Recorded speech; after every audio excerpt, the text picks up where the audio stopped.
Hey guys, this is Anti Moonboy News, and I'm your host, xenu. We got a good one today for you. We're going to be talking about week 2 of the Tornado Cash trial, and it looks like things are wrapping up next week, so lots of news to cover with that. We will also be talking about the cubic hysteria, which is all the rage this week, and hopefully I can talk you guys away from the ledge. But first off, we have Super Chats. You can go to xmrchat.com/xenu if you'd like to participate.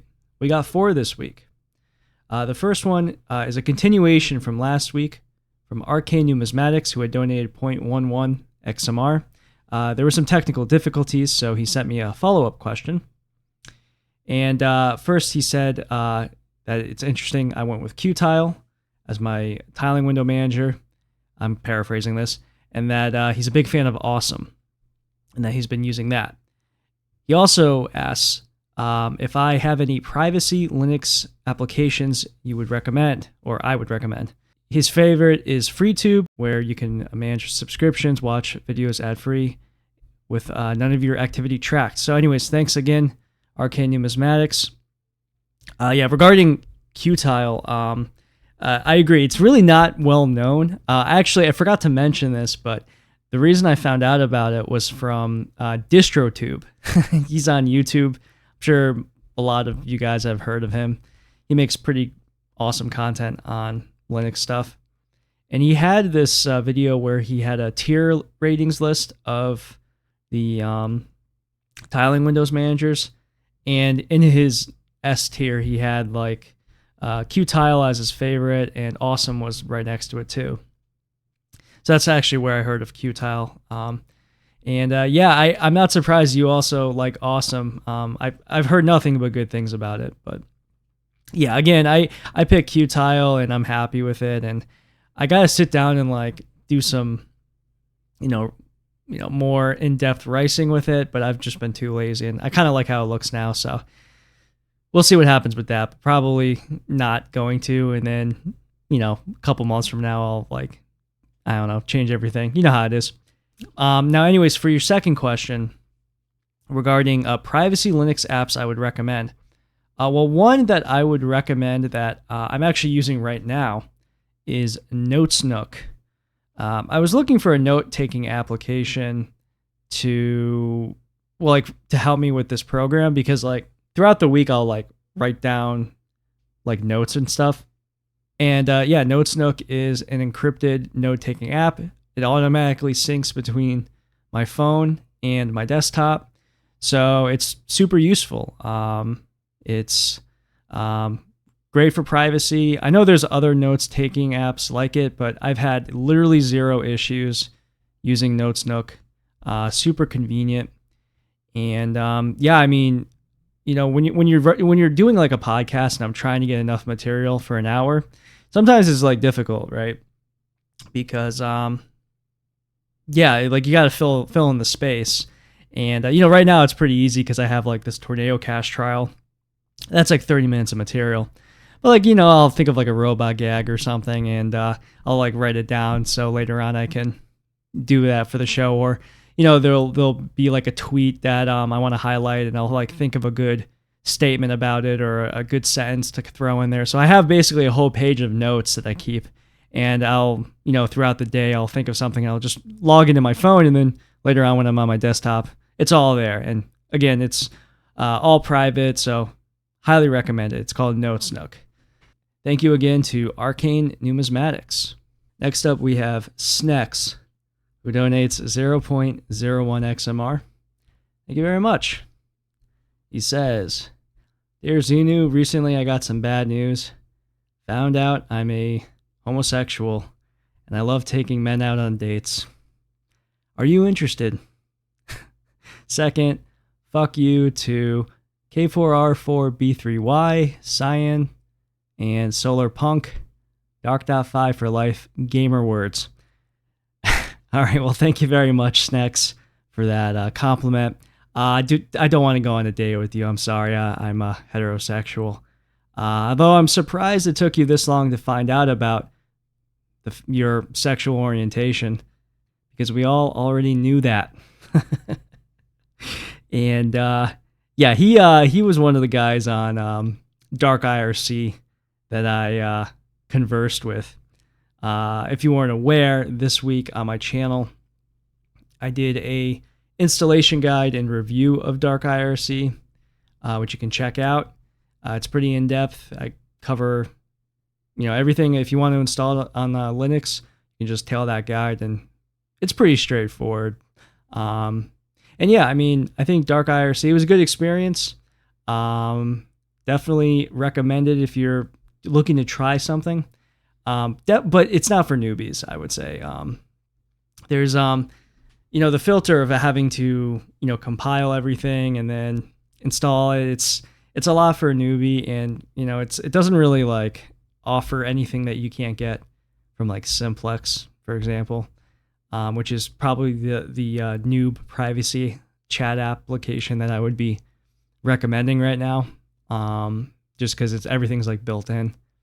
But overall, I thought it was like a pretty cool application because it's an IRC chat without a centralized server, so it's peer-to-peer, which is cool. Except it's getting spammed like a lot, which is really annoying. Honestly, the chat's been unusable for the past couple of days, which sucks. But yeah, apparently I think the Snex guy who donated might even be behind that. I don't know the chat lore, so I'm sure there's like some meta that is like going over my head there. But yeah, I don't know.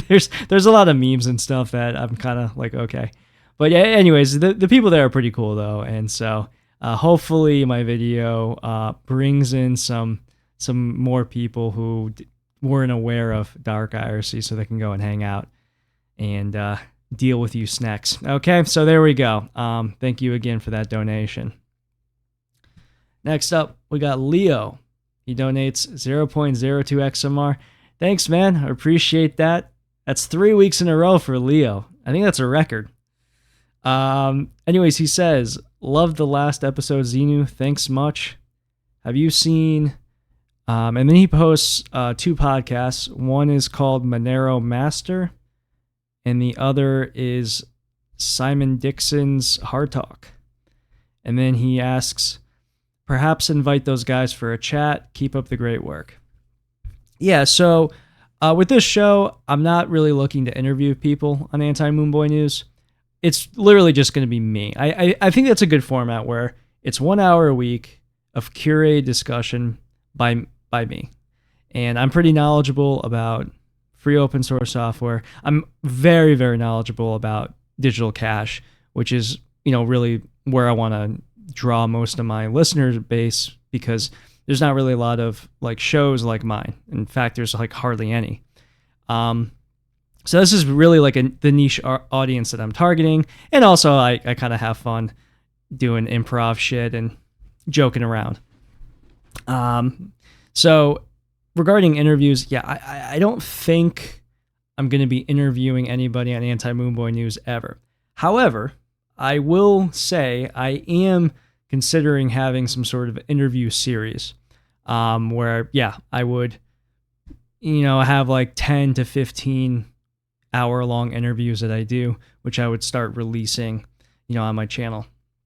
I have thought about that, and it very likely will happen at some point, but not for now. Right now, I'm focusing on just having the podcast every week, as well as beginner-oriented content, which, yeah, I think people really want right now. That's what I keep getting requested, either in comments or through emails or whatever. People want to see that. So I probably will be focusing on that stuff. But yeah, maybe sometime in the future we'll have interviews. Now, regarding the podcast you mentioned, Monero Master, I have heard of. I've seen this guy before. I have not listened to a show, but I've heard it's very good. And yeah, Simon Dixon, unfamiliar with his program. But again, like, this show is really just me in front of a microphone, and I want to keep it that way. But thank you for the suggestion. And I don't know, maybe message them and say I'd be interested in going on their program, I guess. I don't know. If they're looking for a Monero guy, be happy to talk to them. And lastly, we have a donation from Cyrus, who donates 0.03 XMR. And he says, "Thank you for all you do." Well, that's very kind, Cyrus. I appreciate that, man. And yeah, that's the point of this show, man, to just give people information that will help them understand digital cash more. Because frankly, there's a lot of crap content that people have to like sift through to get to the gold. And yeah, I want this show to have some reputation. Now, right now I have almost 800 subscribers on YouTube, which is pretty damn good. I'm going to definitely hit 1,000 by the end of the year. On Odyssey, I think I'm almost at 75. So that's closing in on 100. Rumble, still kind of lagging behind, but I want that to get to the triple digits soon. So definitely subscribe to my channels if you guys haven't yet. And you also have to like these videos. I never mention that. I gotta like I gotta work on like starting each video telling people to like it. I just can't fucking do that, I guess. I don't know. It's I just keep forgetting. Like I forgot this episode too. like I write it down. Like I write it down in Notesnook, right? I write it down like in all caps too. Like I'm not even joking. Like mention subscribing, and I always forget. So whatever. All right, we're gonna do channel updates, and then we're gonna get to Tornado Cash. Again, I did the Dark IRC video, so that's 30 minutes of content that I think is pretty great. And then this week we're gonna have some Monero beginner content that I'm gonna release. I don't know which video I'm gonna do. I probably should make a Monero mining video just because people are talking about mining. So maybe I'll do something like that. I also want to just make a Monero, how to download a Monero wallet video. So I also want to try that out. But yeah, so there's a couple beginner videos that I have in mind that I want to do. Also running a node. So that is probably my next objective, is to get just a couple quicker Monero based videos out for people, because that is what is being requested. And other than that, I'm just going to keep doing this podcast every Monday. I will be releasing it. Merchandise is selling. Every week I've been trickling in some sales. Again, if you guys want to buy some merch, go to antimoonboy.com/merch for the different t-shirts. I got 2 of them. Camel, I only have a couple left in large for the camel. So those are selling out. I will eventually replenish those, I think. However, my other shirt, the Genesis block, I am not replenishing those. So if you want a Genesis block, this is just a one-time thing I'm doing. I got a design for that specifically made, and there's only 25 of them. So I would buy that if you're excited about that shirt. Anyways, yeah, let's get to Tornado Cash.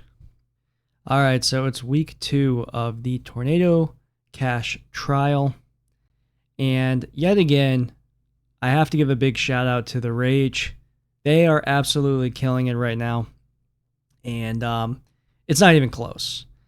So basically, everything I'm citing here is from the Rage. So I encourage everybody to like them on Twitter or whatever. Go on their website, therage.co. Basically, they have like 5 or 6 articles this week about the trial. A lot of good details, and I'm essentially reading through those. And the reporting also by David Z. Morris. And man, like this week, I actually went to some other quote-unquote crypto journalism websites just to see how they were covering this trial. And I swear to God, there was like almost no coverage of Tornado Cash. Very little coverage. There was more coverage about like Donald Trump Jr. talking about Ethereum and Solana having a pump or something. It's just like totally fraudulent. You know, these people, they don't care about rights. They don't care about this extremely important case. And unfortunately, the only place really covering this is the Rage, at least at the extent that they are. So thank you so much to those guys. And yeah, basically I got all my content from them this week. So anyways, week 2, we had a lot of the prosecution. And at the end of the week, they did end up arresting their case. So anyways, it starts off here with the possibility of a potential mistrial.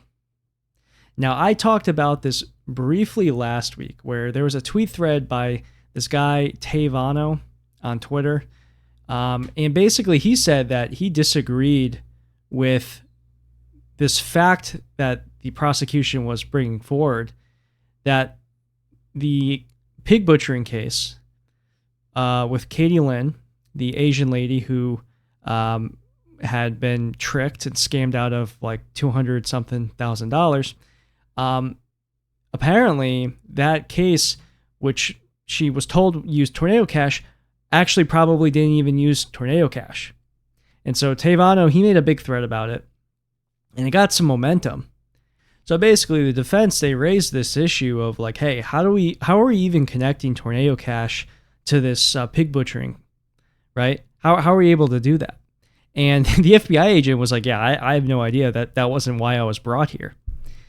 So in response to this, the prosecution said it would, or it was relying on another blockchain tracing expert, this guy named Stephen George, and that he was going to connect the funds to Tornado Cash, and that this was coming in a subsequent disclosure. Okay, there's another problem too, where apparently this lady had hired these blockchain tracing experts called Payback, and Payback was hired essentially to follow her funds, and they were the ones who told her that Tornado Cash was used, evidently.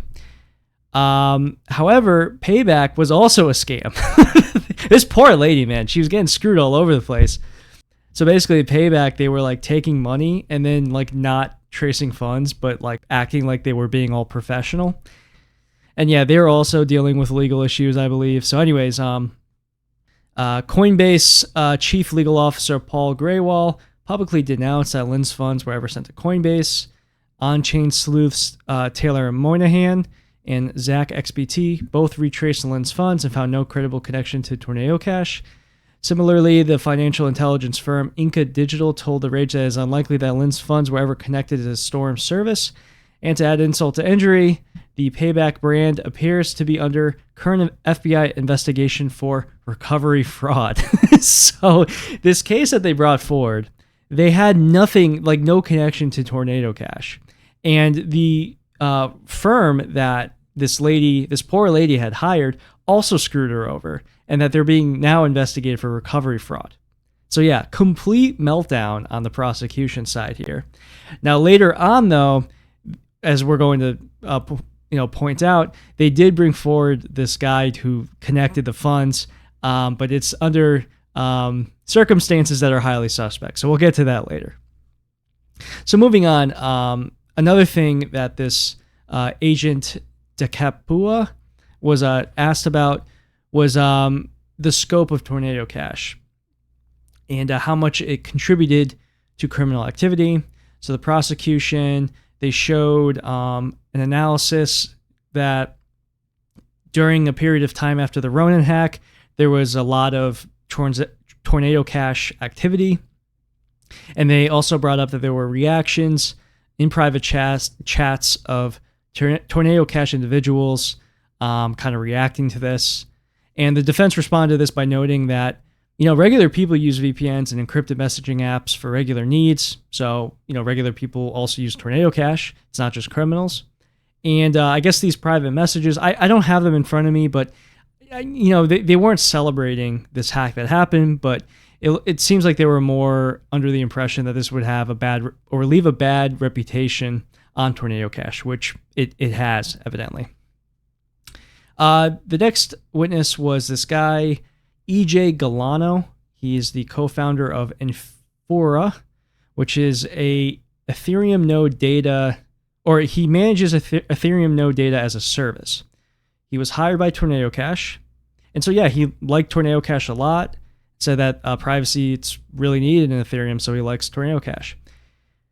And the defense took an opportunity to point out that Tornado Cash, to Galano's knowledge, had never charged users a fee for its services. So while the government argues that Storm enriched himself by other means, this fact could be important to the question of Storm's intentions when building Tornado Cash. Criminal or self-enriching goals would support a criminal conviction, while more altruistic, communitarian, or technological goals might sow reasonable doubt about Storm's intentions in the minds of jurors. So yeah, what the rage here is saying is, Storm wasn't going out of his way to like collect fees from criminals. That was not the point of all of this. He just built something that was open source, and he wasn't like getting a fee for it. This idea that he was just building a privacy service and that anybody could use it, this could help, appease to jurors that Storm's intentions were not, criminal, which is obviously what the prosecution is trying to say. So on day 2, so the big thing with day 2 was establishing that Tornado Cash had control over the front end of the web interface that most Tornado Cash users interacted through. And this is a key pillar of the prosecution's case. First witness was Ben Gibbs, who was the co-founder of ETH Limo, an Ethereum name service routing service. Basically, this is comparable to DNS. Basically, he was brought in to say that Storm and his partners controlled the Tornado.cash and Tornado.cash.eth domains, which hosted elements of the Tornado Cash front end, and that Storm and company were able to update them or take them down. So this is really what the prosecution is saying. Like, he had these websites, people were able to access them. That shows that he was allowing criminals to, use his service, and that he should have, taken more precaution there. On cross-examination, the defense attorney, Carrie Axel, elicited testimony that Gibbs respected Tornado Cash and shared its commitment to privacy. This includes the fact that ETH.limo does not record users' IP addresses. This may have helped build towards the idea that software projects and developers on decentralized projects face hazard from the prosecution of Storm. The second witness was Shakid Ahmed, who exploited Crema Finance and Nirvana Finance. He testified that he used Tornado Cash to anonymize funds for a fee that he used to execute a price manipulation attack against Crema Finance, but he did not use the service at all in laundering the roughly $15 million in proceeds for the crimes, or use Tornado Cash in any way in the Nirvana exploit. Perhaps the most important part of Ahmed's testimony for the prosecution is the fact that he used Tornado Cash from his Manhattan apartment, providing another bit of standing for holding the trial in SDNY. So yeah, then they had a guy from GitHub who said that they stored their code on their website. So I think they were implying that because they wrote the code, they were responsible for having the service that criminals used. And then there's this other guy who provided a service called Alchemy. And basically he established that Tornado Cash were customers of his service, and this reinforced their role in maintaining the front end. Yeah, Alchemy is like some sort of service that helps with developing a platform. So it makes web development easier. So again, they're just trying to prove that he was making all these moves to provide a website that could be used for criminal activity. This is what the prosecution is saying. And of course, it wasn't just used for criminal activity. It was used for actual regular people as well. Okay, so the other big thing that happened, so earlier this year, there was an unlicensed money transmission charge that was dropped. And the reason it was dropped was because of the DOJ memo. Do you guys remember that? This was back in April. The DOJ put out a memo to stop targeting developers for the conduct of their users. A lot of people really celebrated this, and it was a sign that things were going in the right direction. But then the Tornado Cash and the Samurai Wallet cases, they didn't get dropped. So it's been kind of like, why wouldn't they drop these charges kind of thing? But anyways, because they dropped this charge for an unlicensed money transmitter, the judge ruled in pretrial proceedings that the words AML and KYC had no place in the trial. However, one of the upcoming witnesses is this guy, Philip Werlau. He's a smart contract security researcher at the AML compliance firm Anchain.ai, and he is set to testify to measures that Storm could have taken to prevent criminal actors from assessing Tornado Cash from a technical perspective. And one of these measures, the government is arguing, is the implementation of a registry of authorized users that would allow the service to confirm the identity of people making deposits and withdrawals. Which is, kind of in contrast to, not talking about AML or KYC. So why this is being allowed, I have no idea. And basically they're arguing that Mr. Werlau will not make any mention of regulatory obligations in related terminology, such as KYC. So by these definitions, the government appears to be effectively proposing not to let Werlau use the words KYC, but they're going to let him testify to the implementation of the concept of it. So then the mistrial was struck down. And this was the big controversy of the week, or one of the big controversies of the week. The other one being the KYC argument being allowed. So basically there was this guy, Agent George, and he basically argued in favor of being able to show that the funds in this Lynn case were able to be connected to Tornado Cash. And the defense was heavily contesting this.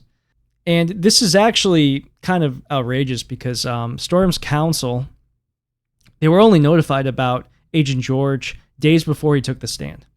Also, the defense made very clear that the prosecution had already put a qualified blockchain tracing expert before the jury who did not investigate Lynn's connection to Tornado Cash, and that Agent George, compared to FBI's Joseph DeCapua, was simply not qualified to speak to the level of complexity that this tracing would require. Agent George utterly ignores the likelihood of changes in ownership, defense argued in a motion to exclude his testimony. LIFO, L-I-F-O, is not used for the purpose of tracing and attributing cryptocurrency across multiple transactions, as a scammer would have made a purchase with the funds, and Agent George is then following the seller's funds flows instead. And so this was the big controversy. This guy that they put in front of the judge and jury, he's not an expert, and he was appealing to this technique of chain analysis called LIFO, which is an accounting technique. And it got torn up to shreds by basically every, blockchain forensics expert. For example, Tavano has a really good tweet thread on this, saying what the hell is this guy talking about? And this is the guy they're putting in front of people saying that there was a link here. This is very frustrating because I've said this time and time again that blockchain forensics is absurdly overrated in terms of how effective it is. And this includes Bitcoin tracing as well. It's very difficult to prove these things. There's a lot of false positives, and there are experts in this matter. And it's very clear when people have no idea what they're talking about. And this is one of those cases.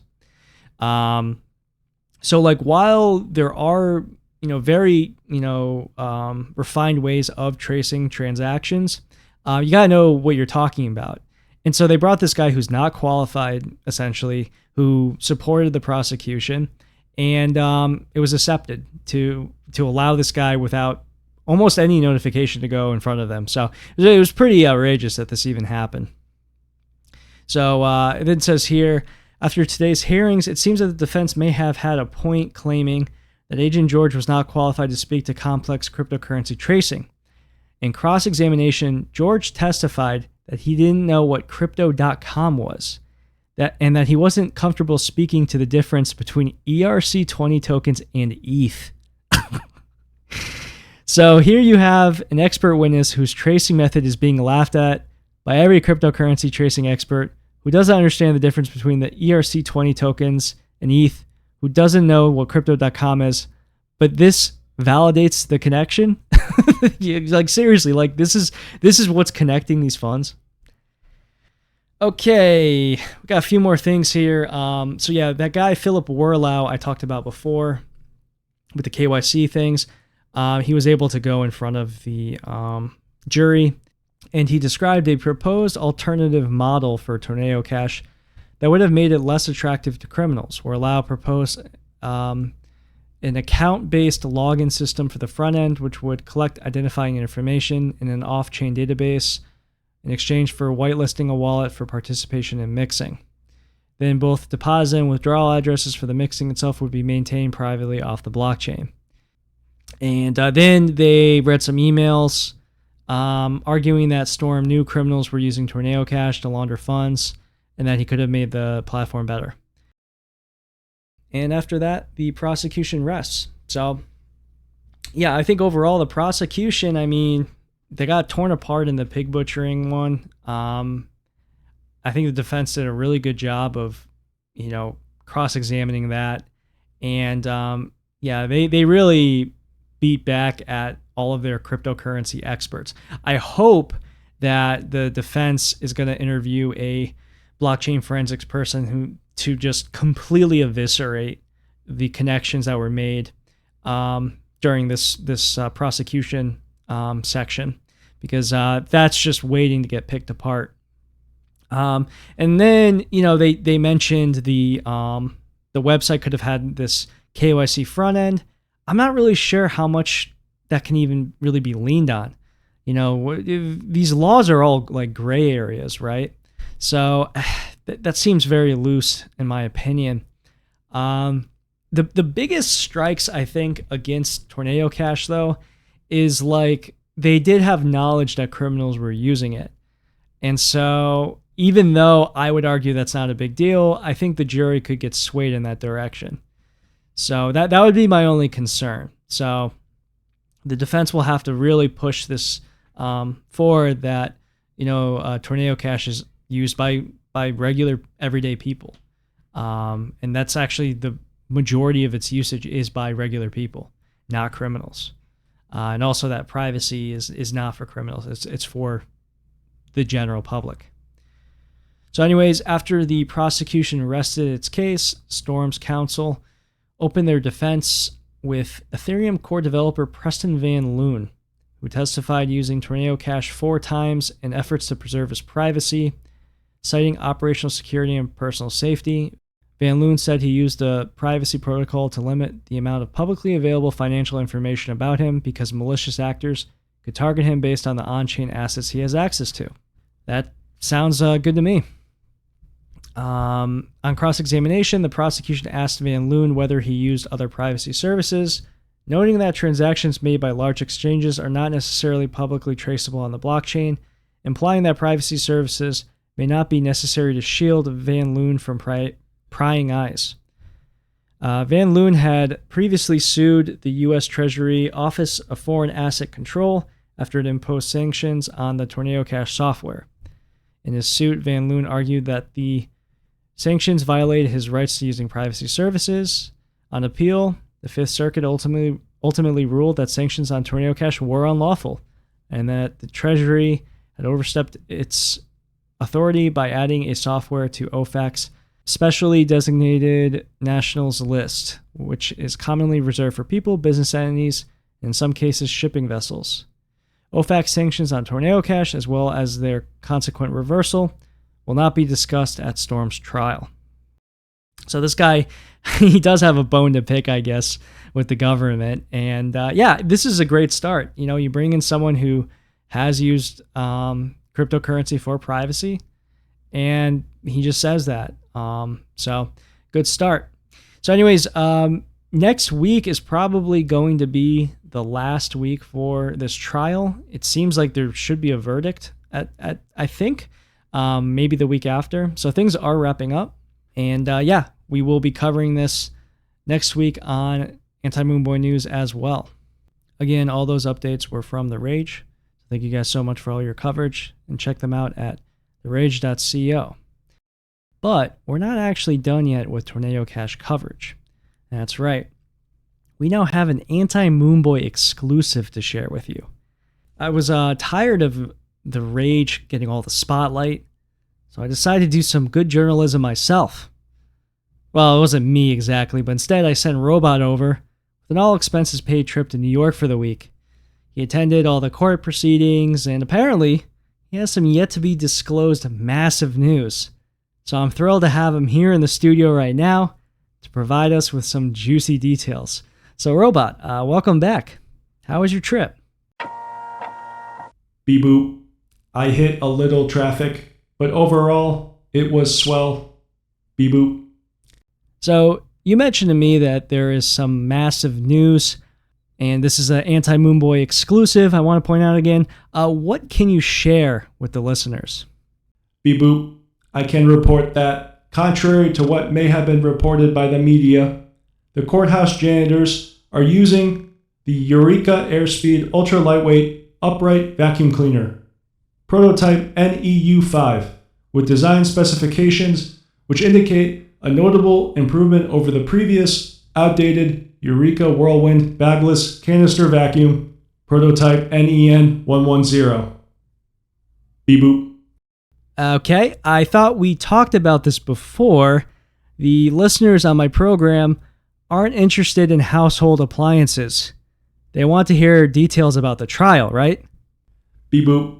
Additionally, I can confirm that the designated courthouse eating area had a Black & Decker programmable digital coffee maker featuring a 12-cup Duralife glass carafe with clear measurement markings and an ergonomic handle for easy pouring. Beep-boop. I take it you don't have anything about the trial, huh? Beep-boop. That is affirmative. Beep-boop.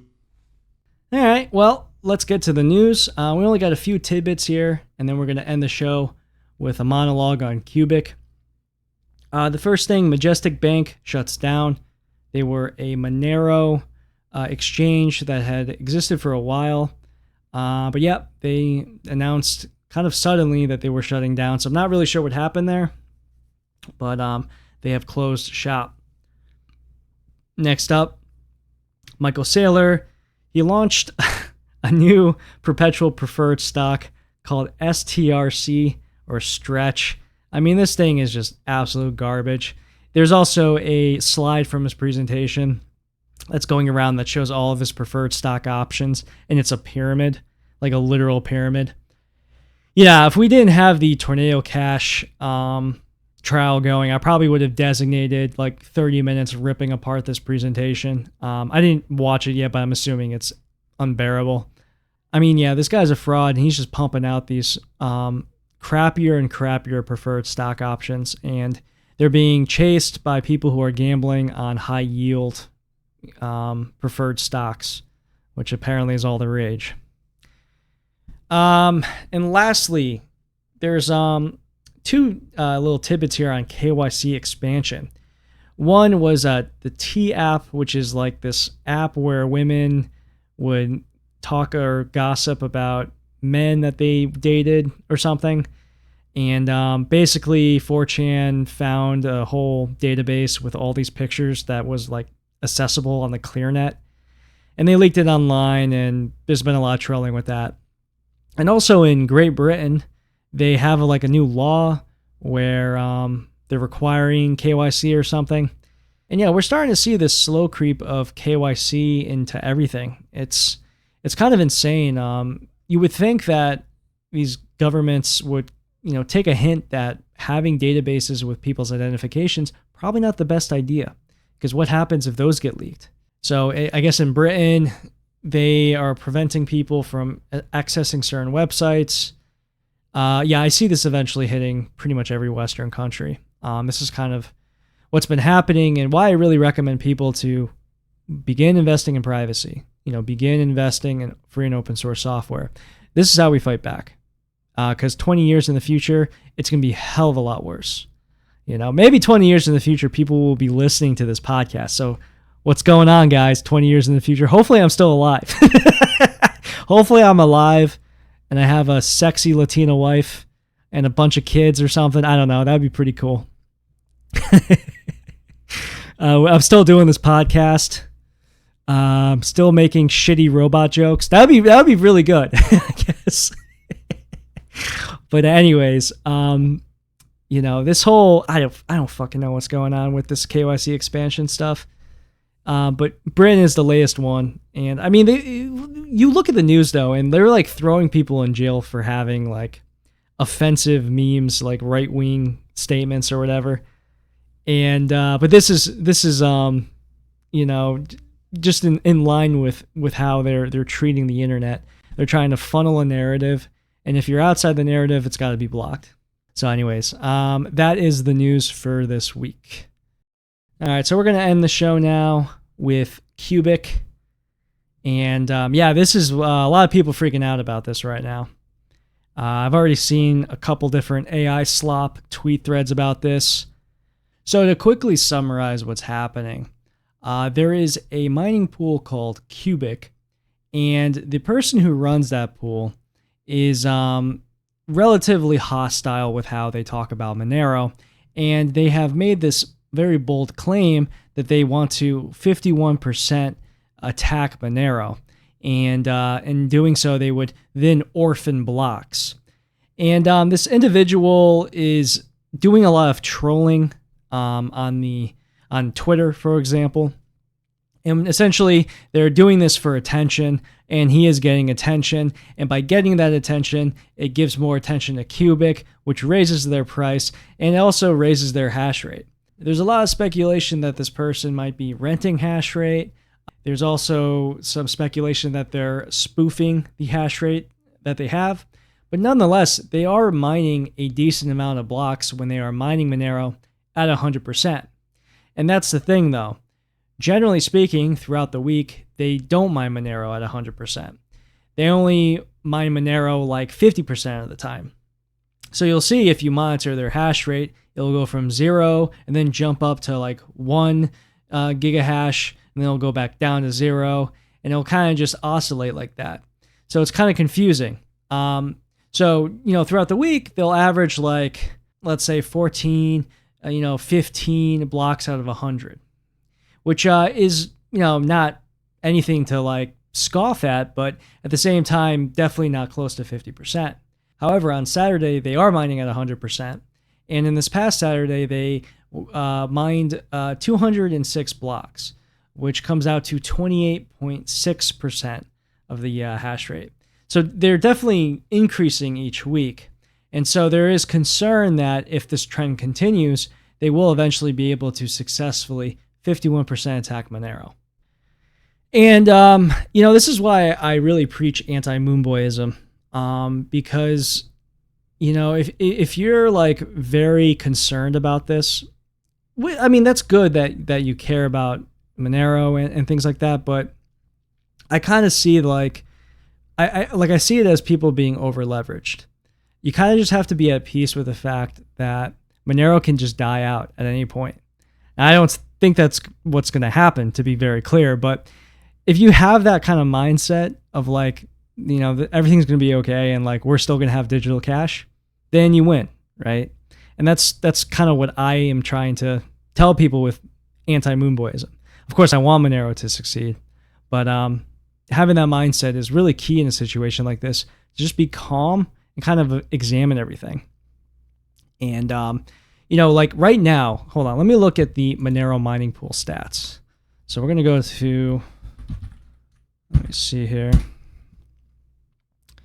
Yeah, right now, okay, support XMR has 42 of the last 100 blocks.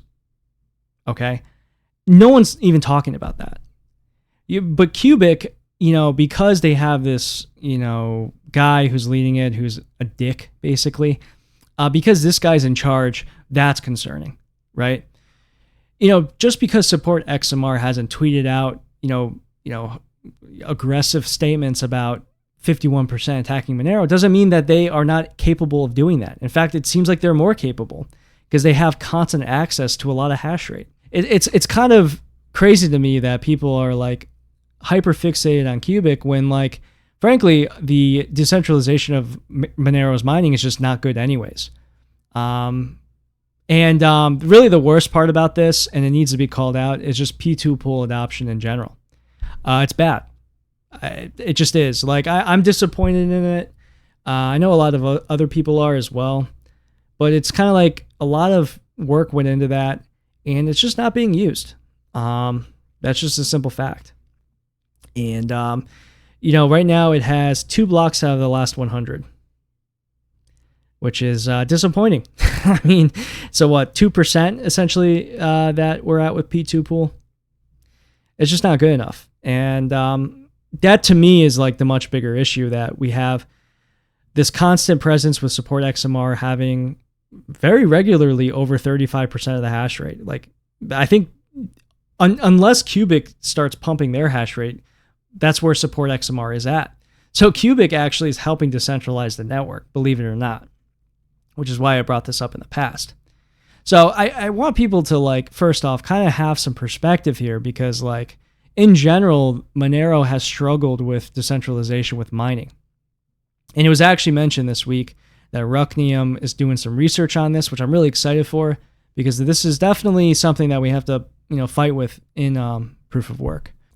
Regarding the threat here, a lot of people are taking the bait. I'm seeing people like targeting developers, saying like, why aren't they doing anything, right? And I can tell you right now, this is being paid attention to. Like, this is not like, it's not like this isn't on our radar. We're kind of just monitoring the situation. And this is the best thing you can do in a situation like this. Be calm, monitor what's going on, and adapt. And from what I'm seeing, and I'm in agreement for what it's worth, is that it is a little concerning that somebody who is talking about a 51% attack has this growing hash rate. That is concerning. But one, they're not sustaining that hash rate. It's in spurts, or it's only for one day. It's not for a month, right? So there's that. And two, they haven't made it to 50%. In fact, I think the highest they've gotten was like 35 blocks out of 100 on the pool. Maybe briefly they hit 40. But like I said, Support XMR, they're at 40 right now, and no one's kind of saying anything. So again, it's being monitored. It's definitely more of a threat than it was a couple weeks ago, but it's not really something to panic over. And, it's like panicking isn't going to solve anything. And neither is lashing out at developers for not doing anything. Because what is there to do, right? What can you actually do in this situation? It's the free market, right? You have miners, and you have something you can mine with a computer. All we can do is mine ourselves and tell people to mine on better pools. Another thing you can do too is you can rent hash rate. Just Google renting Monero hash rate. There's this one website. Here, I'll pull it up right now. Monero. Rents Monero. Yeah, what is it? Miningrogrentals.com.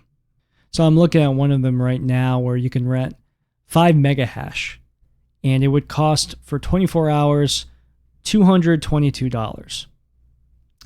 So 5 mega hash, that is quite a bit, right? That is so that would be like 2% of P2 pool, right? If P2 pool is at like 225 or whatever mega hashes, and you can rent 5 mega hashes, yeah, you would have like 2% of P2 pool. I don't know if you can point this to P2 pool, but you could point this to another mining pool that is in Cubic. And I don't know how much you would get back for that day, but that's actually a decent amount of hash rate. So maybe I'll make a video on that this week, but you can actually rent a rig and fight back that way.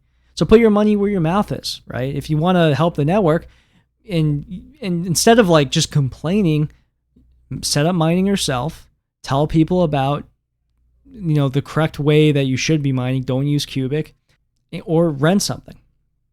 And of course, just study the situation. So that's what I would recommend. So that's part of the rant here. Now, here's the good news. Okay, so let's look at what's happening with Cubic right now. Why are people going to their pool? And the reason for that is because it's profitable. That's it. It's just profitable. Miners are rational, and they're just looking at returns. And right now, the Cubic pool is just paying them more. They get more dollars per day on Cubic's pool than they do in any Monero pool. That's just it. In fact, it's like 3 times as much. So a lot of these people who, are mining just to mine to get profit, they're looking at this like, hey, it's an easy cash grab. And it's really hard to fight that. Like, how do you like fight against that, right? Yeah, you really can't. So here's the good news though, okay? Part of the reason why it's profitable is because Cubic gives out a high emission right now. But here's the thing. They're halving in 3.5 weeks. And the reason that's important is once they hit a halving, they will only be able to pay half as much of their emission as they were before. And so because of that, their miners are going to get half as much, and their profitability is going to go much lower. I don't know what mathematically it's going to end up being, but it is going to have an impact. Now, to offset this, the price of Cubic would have to go up a lot, which that could also happen. Like, we could see Cubic pump. And if that happens, then we'd be back in the same situation, okay? But, this is like kind of the reason, though, that miners are going to Cubic. They're just chasing profit. I've seen some conspiracies about them being a botnet and that this is just, a front for them. I mean, that is possible. I won't lie. It could also be like the deep state fucking around. It's plausible, I guess. But I think the most likely scenario is that Cubic, it's a shitcoin, but it's just profitable to mine. So people are mining it. And this guy had this idea to, hey, let's mine Monero too. And we'll take over their coin. And I'll post these, really aggressive tweets about 51% attacking Monero. And I'll get a lot of attention. And the worst way to deal with that is giving him attention, which is what everyone's doing, Yeah, I'm actually going to censor the word Cubic in my tweets here, because if you say Cubic, you're just hit with a bunch of fucking Moonboy idiots who don't understand what's happening, and they think they're going to become billionaires because of this. Yeah, we all know that this scam isn't going to exist in the future, but we have to deal with this temporarily. The funniest thing too, and I'm saying this from the perspective of Anti Moonboy news, the thing that could actually help Monero out the most is actually a price pump. It's true. This is one thing the Moonboys are right on. And if the price were to pump, the mining hash rate would just go up as it is. And I'm not really sure if the mining hash rate does go up, would that mean Cubic's pool would proportionally grow more than other pools? Maybe. That might be true. But again, that would require Cubic to be mining all the time. So I also saw today that the crypto media has picked up this story, and they're citing this, AI slop tweet thread with all of these inaccuracies. And, of course, the usual suspects are starting to throw some jabs, commenting on social media about this. And you know what? Nothing's changed. That's kind of the thing. We're kind of in an echo chamber here, and we need to have some perspective. And, if you're going on Twitter and literally if you just type in the word Cubic, you're going to then get a bunch of, responses from these Moonboys and bots that are just going to be, making you want to respond to them more. So don't feed into that. Cubic is essentially a negative feedback loop. And if you are feeding into that, it's only helping their cause. And this is why it's so frustrating, because I keep seeing from people, people are in denial about Cubic, or why are they in denial? It's like, no, we're not. We're just being calm and rational, and we're not giving them attention, because that giving them attention is what they want, And instead, I would recommend that we have a positive feedback loop. And what we can do is we can just start talking about how we are mining more, right? So I made a tweet the other day where I'm saying, listen, if you run a Monero company and you're looking to advertise, a great way of going about doing that would be just announcing that you're buying hash rate. You would get a ton of respect immediately. I know I would respect your company a lot more, right? That's just a great way. You also get Monero back in return, and you help strengthen the network. And it wouldn't just be you. I've already had a couple people respond to my tweet saying they just bought more mining equipment. That's fantastic. Yeah, this week I will probably make a video on mining. I'm talking myself into it right now. Definitely just raising awareness like this. And we can turn this into a good thing, right? Because hands down, mining centralization has been one of Monero's biggest issues for the past several years. I would say this is underneath ring signatures, but it's still pretty bad, okay? And on a positive note, we have RandomX, and RandomX is fantastic. But RandomX is only good if we have a decentralized mining network, and unfortunately, P2 pool isn't being adopted. Ideally, 10 years in the future, P2 pool is the dominant pool, right? And the hash rate's way higher. But that's the future. And right now, we're still in these early stages, which can be saved by a price pump. It's true. But we can't bank on that. Instead, we got to be proactive and do what we can do. So part of that is to not be negative and, putting out these dramatic tweet threads. You guys sound like the Bitcoin Knots people is really what it sounds like to me. And maybe their pool is going to continue growing, but, you get diminishing returns. And that's another thing that they're going to have to face. Like, as they get higher in the hash rate, they got to give out more of their emission to more miners. And the pieces of the pie, they get smaller and smaller, and that hits the profitability. They've only shown that they're able to do this for short periods of time, likely with rented hash rate. Are they able to extend that for long periods of time? Probably not. And like I said, they're about to get to a halving, which is going to hurt a lot of the chances of something like this even happening. The more likely scenario is that they're just going to keep trolling because it gives them attention. And people are falling for it.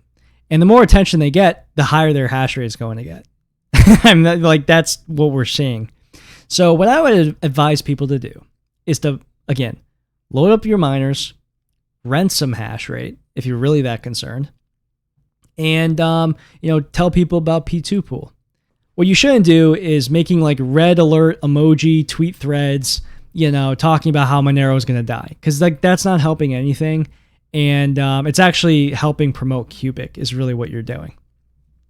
So anyways, I rambled way too long on that, but hopefully some of that got through to you guys. That's the end of the show. Thank you guys so much for listening. I'll see you guys next Monday. Maybe Monero will be dead by then. Who knows? Have a good week.